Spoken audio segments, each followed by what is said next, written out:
যে তদন্ত প্ৰক্ৰিয়া যিটো চলি আছে এই প্ৰক্ৰিয়াৰ আচল নিয়ম মতে তদন্ত প্ৰক্ৰিয়াত কি ওলাইছে যেতিয়ালৈকে আদালতলৈকে গৈ নাপায় তেওঁলোকে আচলতে এইবোৰ কথাবোৰ বাহিৰলৈ আহিব নালাগিছিল। এই কথা বাহিৰলৈ আহিলে বহুত মানুহ সাৱধান হৈ যাবলৈ সুবিধা পাব। তেওঁলোকে যিবোৰ আমাৰ এভিডেন্স আছে এভিডেন্সবিলাক মুচিবলৈ নাইকিয়া কৰিবলৈ সুবিধা পাই যায়।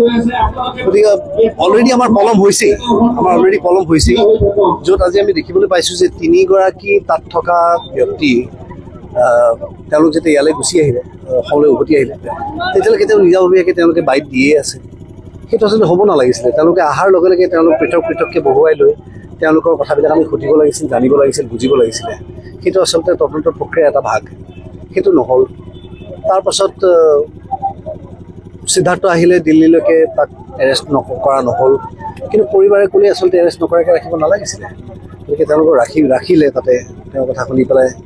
তাৰ হাতৰ পৰা জুবিনৰ ফোনটো নল'লে। আৰু তাৰপিছত এতিয়া ন্যায় প্ৰক্ৰিয়াত মানে তদন্তৰ প্ৰক্ৰিয়াটোত ইনভেষ্টিগেশ্যনৰ কাৰণে SIT যেতিয়া জেৰা কৰি আছে, মানুহ মাতি নি গৈ আছে কোন কি প্ৰসংগত মাতিছে, কি কথা কি কৈছে, বিভিন্ন কথাত বিভিন্ন ধৰণৰ মানুহে কথা উলিয়াইছে। এইটো এনেকুৱা হৈছে আচলতে আজি অমুক কৈছে তমুক কৈছে। এই উৰা বাতৰিবিলাকৰ সহায় লৈ পেলাই বাহিৰত থকা মানুহবিলাকৰ অন্তৰবিলাক আচলতে ভাঙি ছিঙি যায়। আমাৰ কথা হৈছে যে আমাৰ ইয়াৰ আমতো জুবিন গাৰ্গ বাহিৰলৈ গৈছিলে। সি দুৰ্ঘটনা হওক, ঘটনা হওক, হত্যা হওক, আমি উচিত সময়ত ট্ৰান্সপেৰেঞ্চি থাকি আমাক জনাব লাগিব যেতিয়া তদন্ত প্ৰক্ৰিয়া শেষ হ'ব। আৰু তাৰপিছত আৰম্ভ হ'ব আইনী যুঁজখন। তাত তেওঁলোকে কাক কেনেকৈ দোষী সাব্যস্ত কৰিব পাৰিব সেই কথাবিলাক আমাৰ অধিবক্তাসকলে আৰু সুন্দৰকৈ আমাক ক'ব পাৰিব। বা তেওঁলোকৰ পৰামৰ্শ মতে এতিয়ালৈকে আমি যিখিনি তেওঁলোকৰ আলোচনাত বহিয়ে যিখিনি বুজি পালোঁ যে কাৰ কি ধৰণৰ চাৰ্জ কেনেকৈ চাৰ্জ লগোৱা হৈছে, কি হ'ব। গতিকে এইখিনি প্ৰক্ৰিয়া হৈ যাব লাগিছিলে। দেখিছোঁ যে এই প্ৰক্ৰিয়াটো দেৰি হৈ গৈ আছে আৰু মাজত বহুত ঘটনা ঘটি গৈ আছে।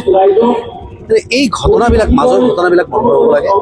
আৰু এই যে ৰাজনৈতিক এংগল এটা দিয়া হৈছে যে প্ৰত্যেকটা বস্তুত আজি অমুকত SOP দিলে, আজি ৰাতি ইমানলৈকে খোলা থাকিব, কালি অমুকত তৃতীয় পক্ষৰ কিবা হাত আছে, ইয়াৰ পৰা লৈ যোৱা হ'ল বাক্সা জিলাত, তাতোতো সুৰক্ষিত নহ'ল, ইয়াতেই কৰা হ'লে কি আছিলে আপত্তি।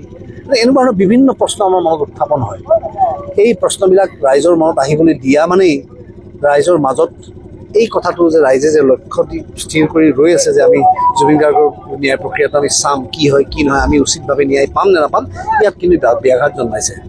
আৰু ৰাজনৈতিক দিশত যদি ব্যৱহাৰ কৰিব চেষ্টা কৰা হয় এইটো কিন্তু অসমবাসী ৰাইজে কেতিয়াও ক্ষমা নকৰে। আজি বিভিন্ন দল সংগঠনৰ আমি দেখিছোঁ যে তেওঁলোকে এই বস্তুটোক লৈ পেলাই খেলা খেলি আছে। বিভিন্ন ইউটিউবাৰক দেখিছোঁ তেওঁলোকে বেলেগৰ ভিডিঅ' উলিয়াই দি পেলাই জুবিন গাৰ্গৰ বুলি কৈ পেলাই তাত থৈ তাৰ পৰা তেওঁ লাইকছ ল'বলৈ চেষ্টা কৰিছে, মনিটাইজ কৰি থোৱা চেনেল তেওঁলোকে পইচা উপাৰ্জন কৰিবলৈ চেষ্টা কৰিছে। এনেকুৱা ধৰণৰ কামবিলাক এতিয়া কৰিব নালাগে। আৰু যি কঠোৰ দৃষ্টি জুবিন গাৰ্গৰ অনুৰাগীসকলে ৰাখিছে, আজি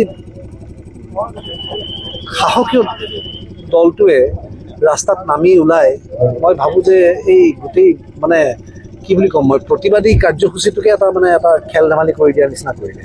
গতিকে এইবিলাক বস্তু হ'ব নালাগে। ইয়াত সুন্দৰভাৱে তেওঁলোকে নিজৰ কাম কৰক।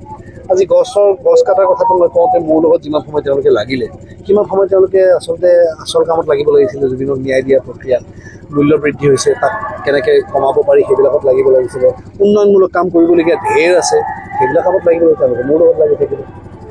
আৰু এনেকুৱা বহুত প্ৰফাইল দেখিছোঁ যিবিলাক লগ প্ৰফাইল মোৰ বিপক্ষে লাগি আছে। আজি পৰহি দিনাখন এটা আমি বাতৰি পটককৈ উলিয়াই দিলে যে মই ঘোষণা কৰিছোঁ যে এইটো চৰকাৰৰ পৰা আমি ন্যায় নাপাম, গতিকে মোৰ পৰিবাৰ AJPৰ পৰা উঠিব, তেওঁক এতিয়া আমি জিকাব লাগে। এনেকুৱা কথাটো মই কেতিয়াও কোৱা নাই।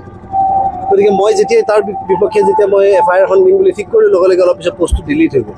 গতিকে এই ধৰণৰ মানসিকতা এইখিনি সময়ত নালাগে। সেইকাৰণে মই মানুহখিনিক অনুৰোধ জনাইছোঁ যে আপোনালোকে মোৰ নিচিনা মানুহৰ কথাটো মই যদি বিচলিত কৰিবলৈ চেষ্টা কৰোঁ, মোৰ কথাও নুশুনিব পাৰে। গতিকে এইবিলাক কথা যে আমাক কৰিবলৈ চেষ্টা কৰিছে, আমাক যে আমাৰ যেন চিন্তাধাৰা এটা দিশ আছে, আমি যেন ৰাজনৈতিকভাৱে চিন্তা কৰিছোঁ, এইবিলাক চব মিছা কথা। এইবিলাকত ক'তো আপোনালোকে একদম বিভ্ৰান্ত নহ'ব। আমাক এটাই কথা, আমাক জুবিন গাৰ্গৰ ন্যায় লাগে লাগে। যিকোনো খবৰৰ বাবে যোগাযোগ কৰক 7099017330 লগতে 7099017110 নম্বৰত।